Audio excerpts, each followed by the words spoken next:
तो भाई लोग कैसे हो। आज मैं आप लोग के सामने लेके आया हूँ विष वृक्ष का रहस्य। चलिए कहानी स्टार्ट करते हैं। गंगा नदी के किनारे एक विशाल और सुंदर नगर था, विदिशा। उस नगर के राजा विष्णुगुप्त की एक अत्यंत सुंदर और गुणवती राजकुमारी थी, नंदिनी। एक दिन राजकुमारी नंदिनी अपनी कुछ सहेलियों और अंगरक्षक सैनिकों के साथ घूमने के लिए निकली। कितना शीतल वातावरण है, चारों तरफ प्राकृतिक हरियाली बिखरी है। मेरा मन करता है हमेशा यहीं रहूं। राजकुमारी जी, जब रात को जंगली जानवर निकलेंगे तो यहाँ पर कैसे रहोगी? चंदा, जंगली जानवरों से हमने भयभीत होना नहीं सीखा, हमने बचपन से ही जंगली जानवरों से लड़ना सीखा है। वाह क्या बात है, फिर हो जाए राजकुमारी जी किसी शेर का शिकार। हाँ हाँ, क्यों नहीं। और फिर अगले ही क्षण राजकुमारी नंदिनी ने शिकार की तलाश में रथ को दौड़ा दिया। कुछ देर बाद ही घने जंगल में उन्हें एक शेर दिखाई दिया और राजकुमारी ने अपना रथ उसके पीछे दौड़ा दिया। तेजी से रथ दौड़ाते हुए राजकुमारी ने अपनी सहेली चंदा से कहा, चंदा तुम घोड़ों की लगाम संभालो, मैं वनराज को अपने बाणों का निशाना बनाती हूँ। यह कहते हुए राजकुमारी ने लगाम चंदा को सौंप दी। लेकिन अभी रथ उस शेर के समीप पहुंचा ही था कि तभी एक भारी झटके ने उन्हें बुरी तरह चौंका दिया और उनके मुंह से एक तेज चीख निकल गई, बचाओ। अरे, अचानक गड्ढे में पहिए के जाने से रथ का संतुलन बिगड़ गया और कुछ दूर चलकर रथ एक वृक्ष से टकरा गया। अरे, राजकुमारी को उठाओ। आह, बहुत चोट लगी है, हाय मैं मर गई। राजकुमारी जी, कहीं चोट तो नहीं लगी? नहीं, कोई विशेष चोट नहीं लगी, किंतु लेकिन वह गड्ढा, पहले तो इस मार्ग में कोई गड्ढा नहीं था। राजकुमारी जी, मैं कल इस गड्ढे को मिट्टी से भरवा कर ठीक करवा दूंगा। आज तो इस गड्ढे ने हमारा शिकार भी हाथ से निकाल दिया। चलो अब घर लौट चलते हैं। लेकिन अभी राजकुमारी नंदिनी अपने रथ के पास पहुंच भी नहीं पाई थी कि एक भयंकर अट्टहास ने सबको चौंका दिया। ओह राक्षस, राक्षस! अगले क्षण राजकुमारी नंदिनी ने झपट कर अपना धनुष बाण उठाया और उस राक्षस पर बाणों की वर्षा कर दी। राजकुमारी, इन तिनकों से मुझे मारना चाहती हो? किसी को नहीं छोड़ूंगा, सबको मार कर खा जाऊंगा। मेरा नाम त्रिशिरा है। ओह सचमुच, बाणों का तो इस पर कोई प्रभाव ही नहीं हो रहा। त्रिशिरा राजकुमारी के रथ की ओर बढ़ा था कि चंदा, रथ को तेजी से चलाओ, नहीं तो यह दुष्ट हमें पकड़कर मार डालेगा। आह बचाओ। चंदा ने तेजी से रथ को दौड़ा दिया। चंदा, और तेज चलाओ, राक्षस पीछे आ रहा है। लेकिन अभी रथ कुछ ही दूर पहुंचा था कि त्रिशिरा ने दौड़कर उसे पकड़कर उठा लिया। राजकुमारी बचाओ। त्रिशिरा ने उस रथ को आकाश में उछाल दिया। ओह बचाओ। और रथ एक पेड़ पर जा गिरा। त्रिशिरा, तू मेरे बाणों से बच गया, लेकिन अब इस भाले के प्रहार से नहीं बच पाएगा। और यह कहकर राजकुमारी उस पर भाले से प्रहार कर दिया, लेकिन त्रिशिरा ने उस भाले को लपक कर तोड़ तोड़ मरोड़ दिया। तुम बहुत सुंदर हो राजकुमारी, मैं तुम्हें मारूंगा नहीं, तुमसे विवाह करूंगा, तुम्हें अपने साथ ले जाऊंगा। ओह, इसने तो लोहे के भाले को भी तिनके की तरह तोड़ दिया। इस राक्षस को मारना संभव नहीं लगता। यह सोचते ही राजकुमारी विद्युत गति से अपने रथ की ओर दौड़ पड़ी। भागो भागो, प्राण बचाओ।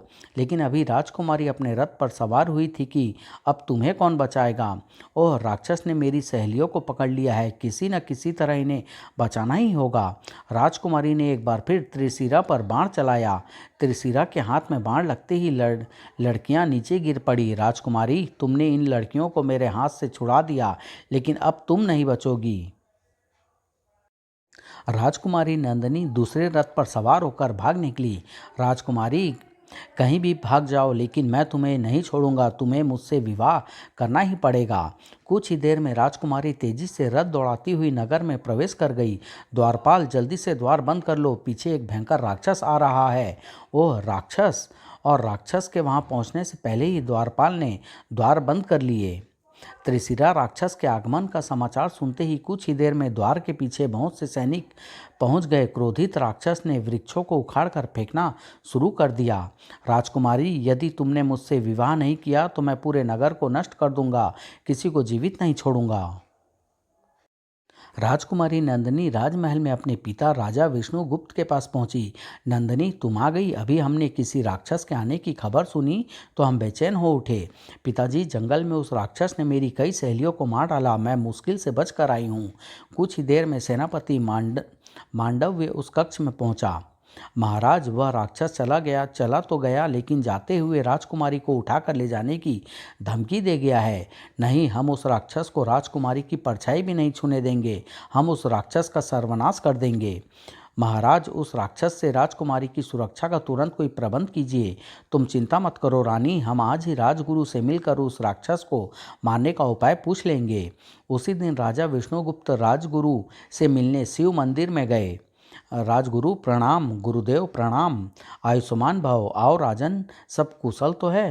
राजगुरु, सब राजकार्य कुशलता से चल रहा था, लेकिन आज एक राक्षस ने आक्रमण कर दिया। वह बहुत भयंकर राक्षस है। भयंकर राक्षस? लेकिन वह विदिशा नगरी में कहाँ से आ गया? ठहरो, हम अभी ज्ञात करते हैं। और फिर कुछ क्षण मौन रहकर राजगुरु ने कहा, राजन, हमने अपने दिव्य ज्ञान से पता किया है कि उस राक्षस को किसी शस्त्र से नहीं मारा जा सकता। वह बहुत शक्तिशाली है। फिर उस भयंकर राक्षस का अंत कैसे होगा गुरुदेव? क्या वह हमारी बेटी को उठा ले जाएगा? राजन, उस राक्षस को सैनिकों की शक्ति से नहीं रोका जा सकता, लेकिन मेरे गुरु महर्षि कपिंजल उस राक्षस को मारने का अवश्य कोई उपाय बता देंगे। महर्षि कपिंजल? फिर तो हमें शीघ्र ही उनके पास जाना चाहिए। हम कल प्रातः कजली वन में जाकर महर्षि से प्रार्थना करेंगे तो वह अवश्य हमारी सहायता करेंगे। अगले दिन कजली वन जाने की बात सुनकर राजा महल को लौट आया। अगले दिन राजगुरु के साथ राजा विष्णुगुप्त ने कजली वन की ओर प्रस्थान किया। दोपहर होने से पूर्व वह सब महर्षि के पास पहुंच गए।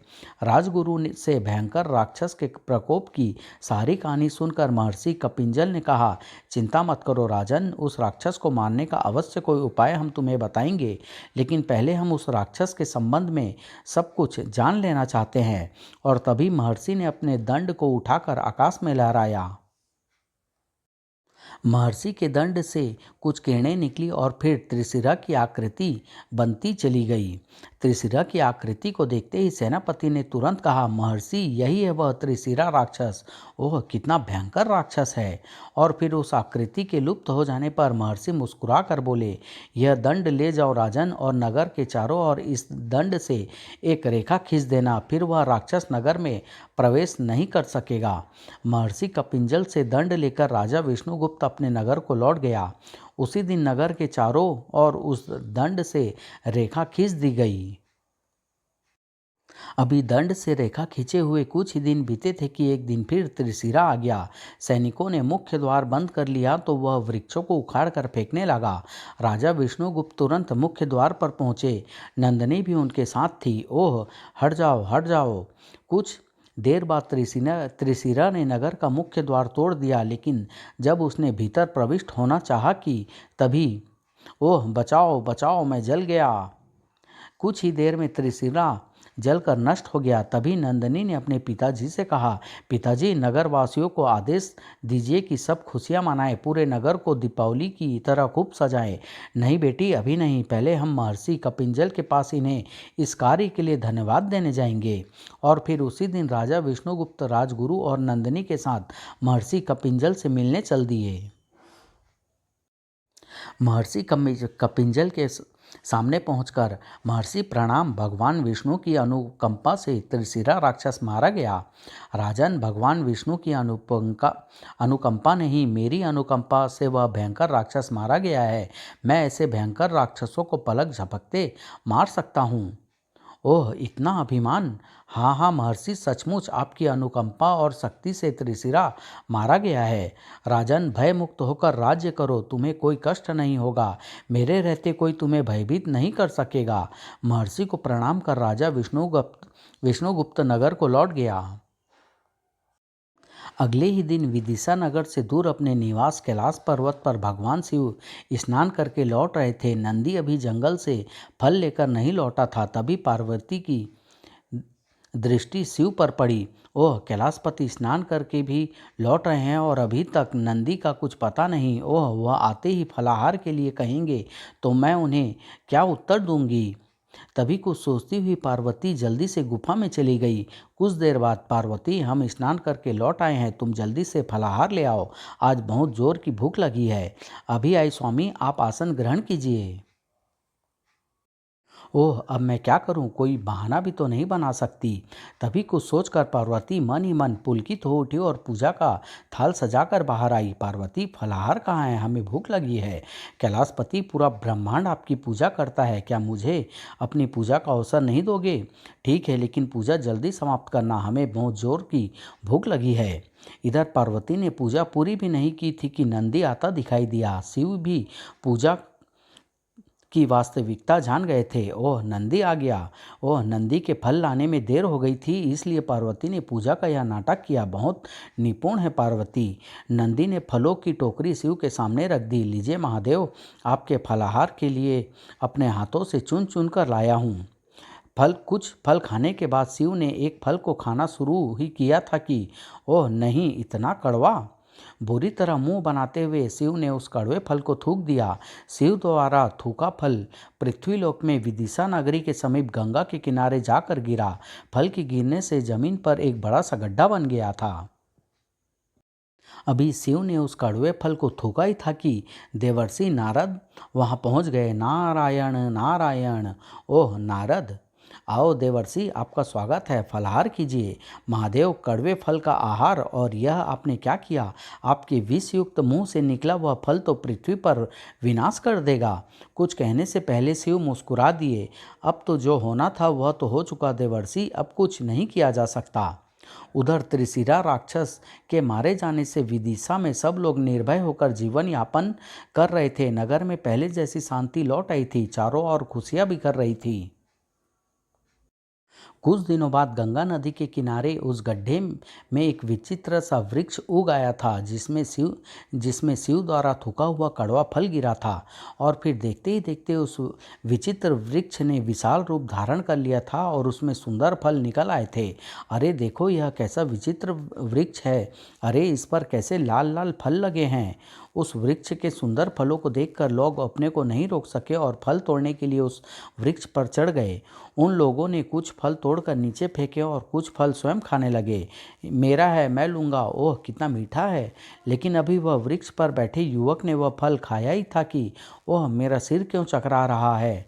और अगले ही क्षण नीचे गिरते ही वह युवक मर गया। ओह, वृक्ष से गिरकर मर गया। अभी लोग उस युवक को देख ही रहे थे कि तभी फल खाता हुआ एक अन्य युवक लड़खड़ा कर गिरा। अरे, इसको क्या हुआ? अरे, इसका शरीर तो नीला पड़ गया। और फिर देखते ही देखते सभी फल खाने वाले लोग जमीन पर गिर कर मरते गए। अरे, सभी फल खाने वाले मर गए। हाँ, अवश्य ही इन फलों में विष है, देखो सब नीले पड़ गए। तभी वृक्ष पर चढ़े हुए शेष दो युवक भी नीचे आ गिरे। अरे, इन फलों को कोई नहीं खाए, ये विषैले फल है, फेंको फेंको, ये विषैले फल है।